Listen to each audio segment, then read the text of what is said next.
Hi, and welcome to another episode of Historical Markers. We're continuing looking at Crest Road. I always find it interesting to see how Illinois is involved in things, being that I'm from Illinois. And so I just thought this would be a good place to do an introduction.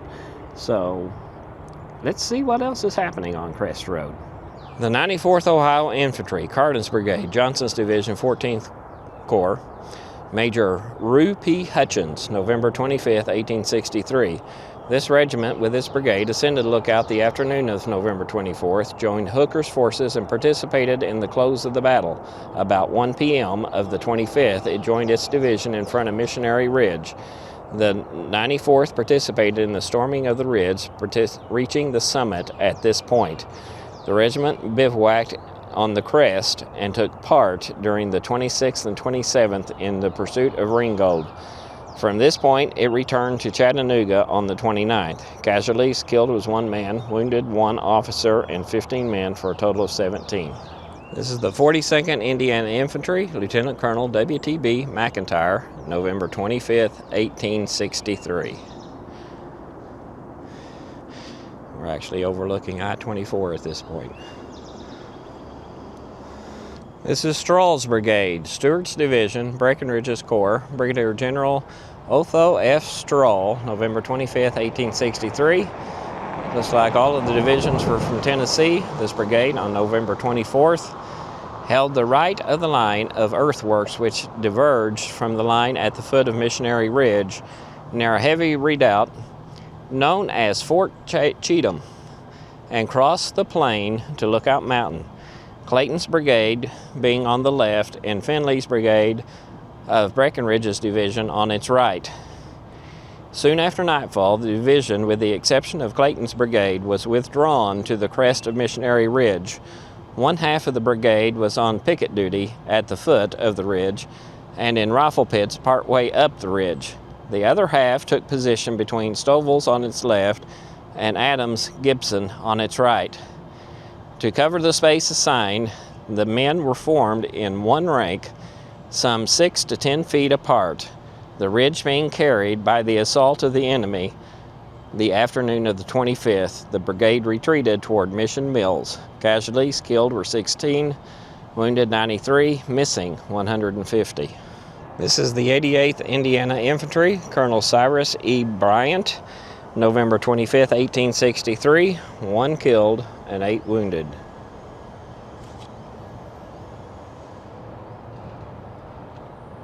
This is an Illinois marker. It says it's 104th Infantry, 1st Brigade, 1st Division, 14th Corps, November 25th, 1868 at 5 p.m. This marker is for Strahls Brigade, Stewart's Division, Breckinridge Corps. It's not quite on Crest Road. Crest Road is right up there, but it is a part of the ridge markers. So it says advance line, 4th and 5th Tennessee, Colonel J.J. Lamb, November 25th, 1868. Looks like it says 3 p.m. and we're honestly at such an angle I'm having a difficult time reading it. So hopefully you can pause it and read it and get a better idea of what it says. I'll give you a better angle of it.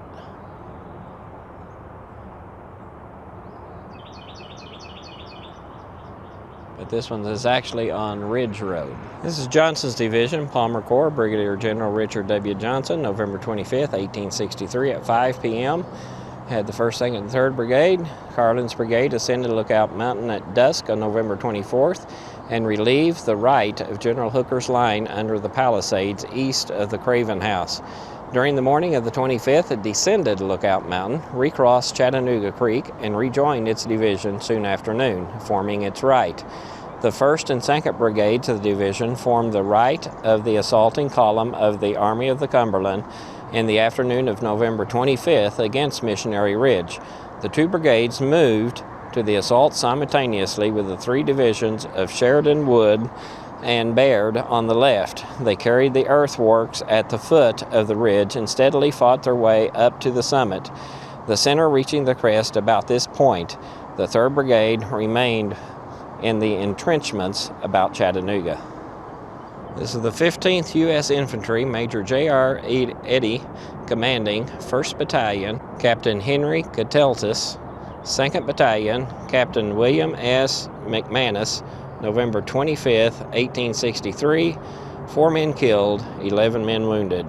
This marker is for Stewart's Division, Breckinridge's Corps, Major General Alexander P. Stewart, November 25, 1863. You had Adams Brigade, Clayton's Brigade, Strahls Brigade, Stovall's Brigade. The artillery battalion of this division was commanded by Captain Henry C. Semple and composed of the Georgia Battery, Dawson's, Lieutenant P.W. Anderson, Arkansas Battery, Humphreys, Lieutenant John W. Rivers, Alabama Battery, Captain McDonald Oliver, and the Mississippi Battery, Captain Thomas J. Stanford. On November 23rd, General Stewart's division occupied the line of works east of Chattanooga Creek with General Breckinridge's division on its right. The night of November 24th, it was ordered to Missionary Ridge and posted with its left near Rossville Gap. In the afternoon of November 25th, its position was attacked on the left and the left rear by Hooker's command, and in front by the divisions of R.W. Johnson and Sheridan. Being thus compelled to yield position, the division retreated toward Ringgold. The 18th U.S. Infantry, Captain George W. Smith commanding, 1st Battalion, Captain George W. Smith, 2nd Battalion, Captain Henry Haymond. November 25, 1863, 1 was killed, 28 wounded. This is the 16th and 19th U.S. Infantry, Captain R.E.A. Crofton commanding, the 16th Infantry, Captain W.J. Slidell, the 19th Infantry, Captain Henry S. Welton, November 25, 1863, 1 officer and 2 men killed, 10 men wounded, and 1 man missing. This is Stoughton's Brigade, Johnson's Division, Palmer's Corps, Colonel William L. Stoughton, November 25, 1863. This is the 19th Illinois, the 11th Michigan, and the 69th Ohio with several other battalions. About 1 p.m. November 25th, the brigade formed on the left of Johnson's division facing Missionary Ridge. It advanced about 3:15 p.m., forming in 2 lines, the right wing commanded by Major J.R. Eddy, 15th U.S. on the left by Colonel M.F. Moore, 69th Ohio. After halting a short time at the earthworks at the foot of the ridge, it advanced and carried the crest in front, capturing on the ridge and in pursuit of 5 pieces of artillery, 1 stand of colors, and 639 prisoners. This marker is for the 11th Michigan Infantry, November 25, 1863. Major B.G. Bennett, commanding, was killed on the slope below this position.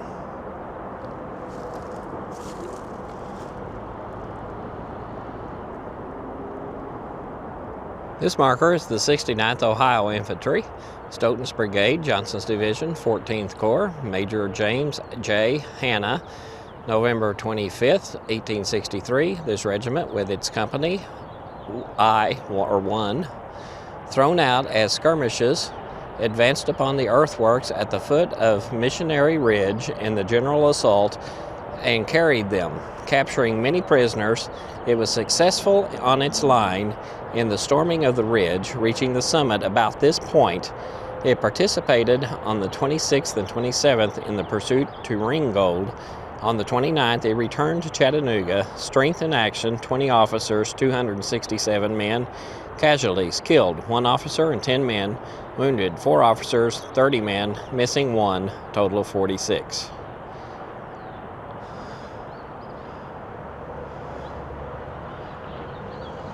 This marker says Illinois. It's the 19th Infantry, 2nd Brigade, 1st Division, 14th. Not even sure what that says. November 25th, 1883 at 5 p.m. Directly across the road from the last Illinois one is another big Illinois one for the 19th Illinois Infantry.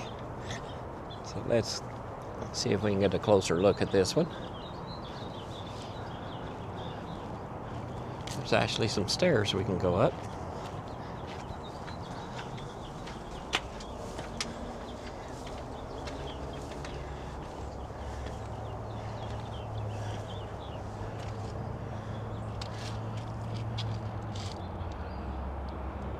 Says this regiment formed the extreme left of Johnson's division, 14th AC, and gained the crest of the ridge at this point, their colors being the first over the Confederate works south of Bragg's headquarters.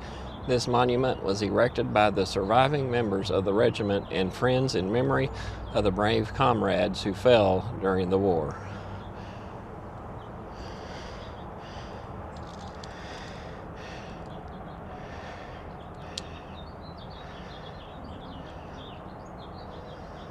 This marker is for Adams Brigade, Stewart's Division, Breckinridge Corps, Colonel Randall Lee Gibson, November 25th of 1863.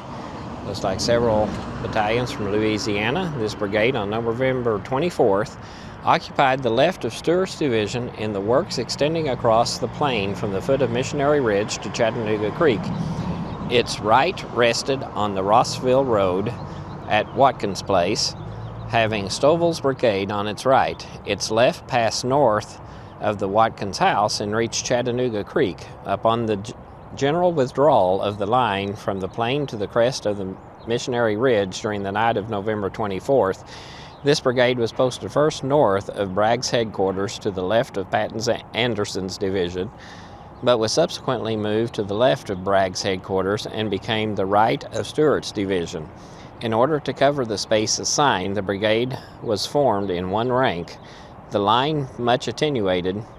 In the general assault of the afternoon of the 25th, its front was attacked by Harker's and Sherman's brigades and Sheridan's division, and its rear by Osterhaus's division. It retreated toward Mission Hills. Casualties killed 28, wounded 98, missing 233. And then here is a little marker that says Johnson's Division, left of assault, November 25th, 1863, literally right next to the previous marker we just read.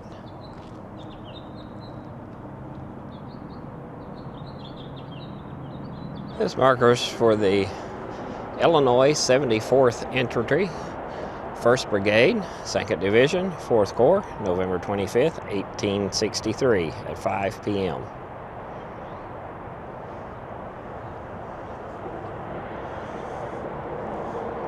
Here's Sherman's brigade, Sheridan's division, Granger's Corps, Colonel Francis T. Sherman, a bunch of divisions from Illinois, Indiana, Missouri, and Wisconsin. This brigade in the general assault held the right of Sheridan's division, its left resting on the Moore Road, Montgomery Avenue, with Harker's brigade on its left and Stoughton's of Johnson's division on its right. It formed in 4 lines, strongly covered by skirmishes, and after carrying 2 lines of earthworks at the foot of the ridge, halted at the 2nd line for instructions. It was soon ordered forward and carried the crest, aiding in capturing a battery and many prisoners. It bivouacked on the summit, but at midnight was ordered forward in pursuit. Here's the Illinois 88th Infantry, 1st Brigade, 2nd Division, 4th Corps, November 25th, 1863 at 5 p.m. Here's the 24th Wisconsin Infantry, 1st Brigade, 2nd Division, 4th Corps, November 25th, 1863 at 5 p.m.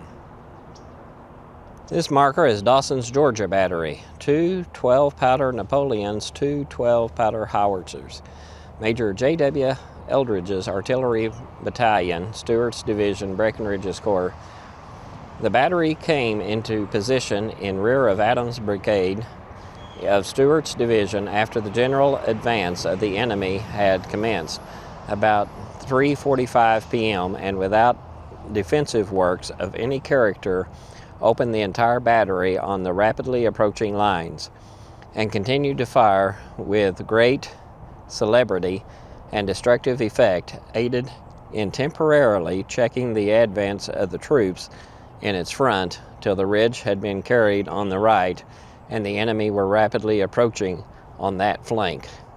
Under these conditions, and with the enemy in front dangerously near the guns and no reasonable prospect of checking his advance, the battery, to avoid capture, withdrew with the loss of a few men and horses, but no guns, caissons, or material.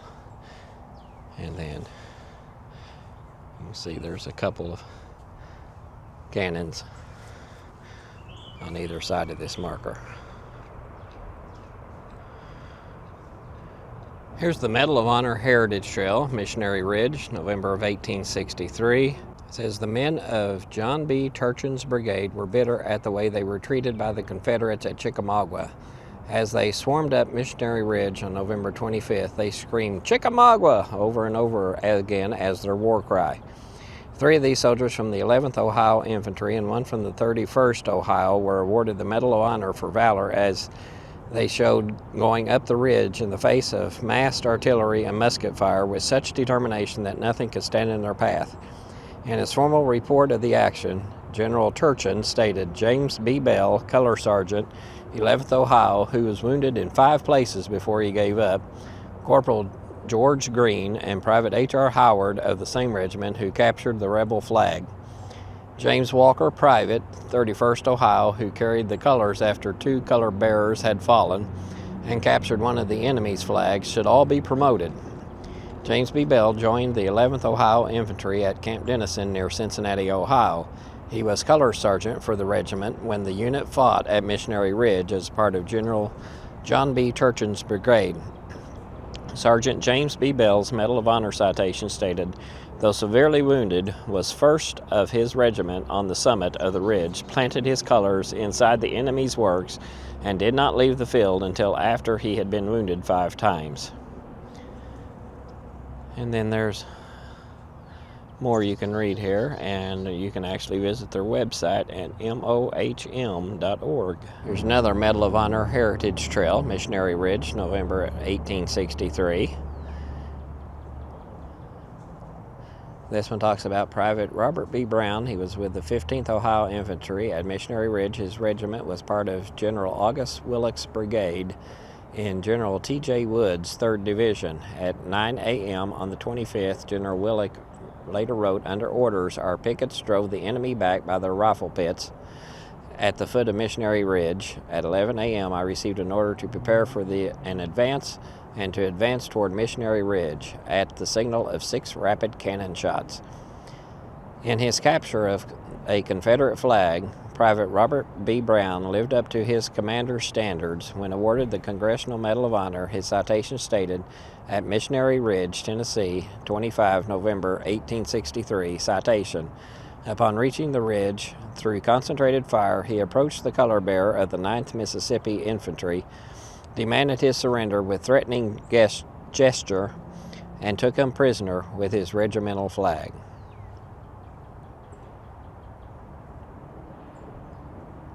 Then it goes on to talk about George L. Banks and Lieutenant Thomas N. Graham.